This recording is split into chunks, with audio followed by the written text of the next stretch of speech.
athleticism, their ability to hit perimeter shots, but they got to be clicking on all cylinders. I think Boston's the one team that can beat Toronto because of the same reasons, because we know that Toronto's got some length and some athleticism of Siakam and Kawhi and all of this stuff. We get all of that, okay? And, of course, Philadelphia, I got questions about their bench. Their starting five is big time, but I got questions about their bench. Boston is that team that you don't look at their personnel and say they can't get it done against anybody. You're wondering where their head is. Where my trepidation is elevated, Jalen, is that I was in their locker room after they had lost to Philly. I've been around them a little bit, and they don't seem together. They just don't seem together. Kyrie, he's very pragmatic in his approach. He broke it down, and I explained this to Max last week. He broke it down to me. He was like, look, last year, I was out. Gordon Hayward was out. They got an opportunity to play with house money because you're on the court, you just performing, you playing loosey-goosey because all good. But now that we're here with those expectations, you're thinking more. And because you're thinking, that could complicate things from time to time, particularly when you're younger. That's an element of it that I think is real. The other element is I personally, he hasn't said this, but I personally believe he's got one foot out the door. I think that this is his last season in Boston. I think the combination of all of those things have gotten in the way, and we know how I feel about Brad Stevens and Danny Ainge inserting Gordon Hayward into the starting lineup to start the season. I think that compromised a lot of cats. I think that ticked a lot of cats off. They like Gordon. They don't appreciate that at all for obvious reasons. I think the combination of all of those things with where you are now and how you have been losing, this is their stand. If they end this regular season continuing to lose and slide the way that they have been, they will not recover come playoff time. Boston is sneaky dangerous right now. Let me tell you what I think is going on. First of all, last year, young guys got more touches and more rhythm than they would normally get as a result of Kyrie and Gordon Hayward's injury, and they did really well. Then they had to reintegrate two enormous pieces who'd never really played on the team under pressure before, because Kyrie got hurt at the playoff run and Gordon Hayward got hurt, before the season. So now they have to integrate these two enormous pieces. Coach thinks he needs Hayward's passing in the starting unit. It doesn't work out because he's a shell of himself. So they went through an adjustment period, right, with Kyrie monopolizing the ball, Kyrie figuring out how to lead. He's never had to lead a team into the playoffs really before because LeBron had always been there, made some mistakes, probably is adjusting to it. Let me get these guys back in the fold. Let me make up with Jason Tatum, say nice things in the press. He's figuring it out. He's finding his way. Now what happened? Hayward, he's not back to 100%, but he's coming around. Kyrie is figuring out how to lead these guys. The young guys are figuring out how to adjust with fewer touches and still play team ball. So what's happening is really right now, which is why they're up and down, they're going through a second adjustment period. The first one was early. It didn't go well. It's happening again. Here's the scary thing for me, because I root against all Boston teams. I hate the Celtics. The scary thing for me, they have just enough runway before the playoffs to get it together, and Kyrie is this type of cat. Against Indiana in the first round, he misses a shot. That's it. They're going to lose the game. Winds up in a teammate's hands. What if they lose in the stretch run? What if they lose in the stretch run? I don't see it. He winds up in a teammate's hands who hits the shot. Everyone's like, Kyrie got lucky. Then he scores the last 8 points in overtime and they win. Kyrie is that type of cat. Hater of the year. You're feeling good about Boston. I feel terrible about this, but it's how I think about it. I think Boston is live in the playoffs. I know you don't think they'll lose, but I'm asking, what if they struggle in this stretch run to the regular season? They still have the first round of the playoffs. I don't see them losing to Indiana. Asking. Go ahead. So this is the last stand for this Boston Celtics team, and that's okay. I think it was Roy Jones had the song. Y'all must have forgot. Absolutely. This team made it to the conference finals without Kyrie and without Gordon Hayward.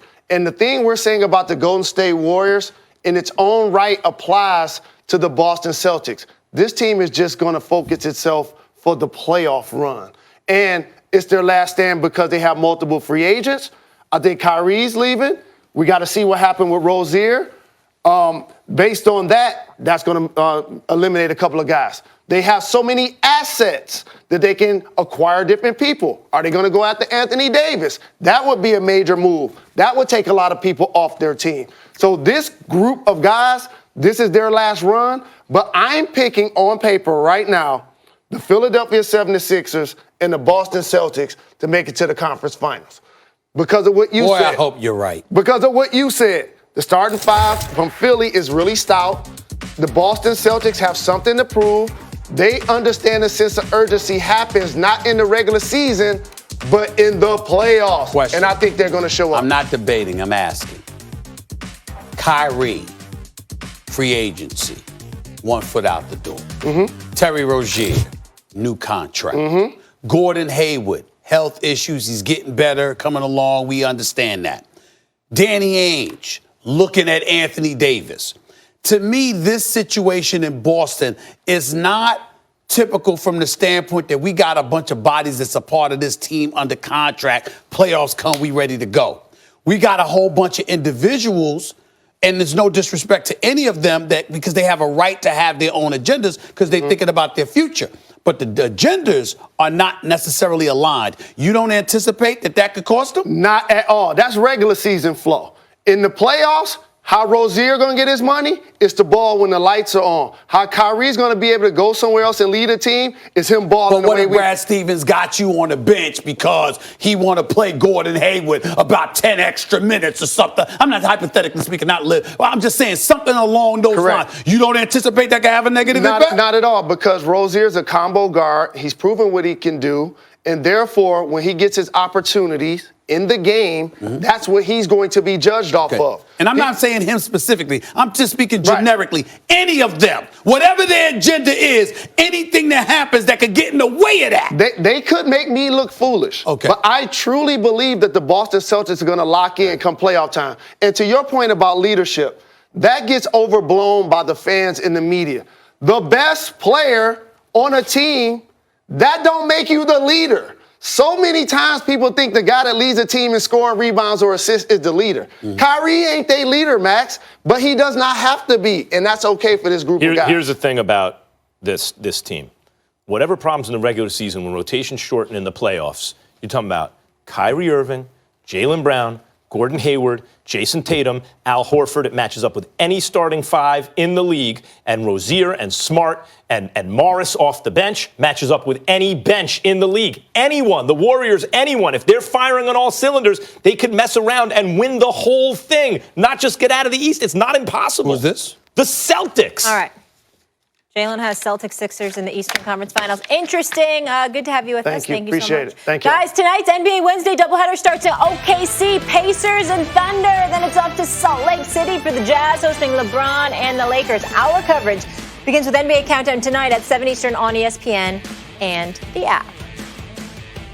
Damn, Bane. A lot more to come on First Take. Antonio Brown continues to tweet about his former team. Pure shade. Find out what he wrote that has Stephen A. and Max ready to call him out. Teddy Bruschi will be here. Stephen A.?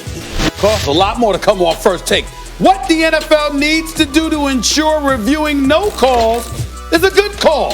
Plus, heading into the Sweet 16, is there a favorite other than Duke to win the national championship? And you're not going to want to miss what I have to say about the Lakers closing